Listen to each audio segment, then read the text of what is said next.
عمرك شفت نمل ماشي في دايرة ومش بيوقف؟ المنظر ده غريب، بس وراه سر مرعب شوية. النمل بيعتمد على الروايح عشان يعرف طريقه. كل نملة بتمشي وتسيب أثر كيميائي بسيط على الأرض، والنمل اللي بعدها يمشي وراه. المشكلة بتبدأ لما نملة تغلط.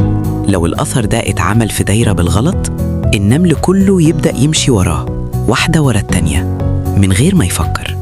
اسم الظاهرة دي دوامة النمل أو Ant Death Spiral. والأخطر إن النمل ممكن يفضل يمشي كده لساعات وأيام لحد ما يموت من الإرهاق. الغريب بقى إن مفيش نملة بتسأل هو إحنا رايحين فين؟ كلهم بيمشوا لمجرد إن اللي قدامهم مشي.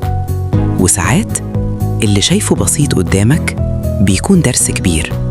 إنك تمشي ورا الناس من غير ما تفكر ممكن يوديك لنفس النهاية.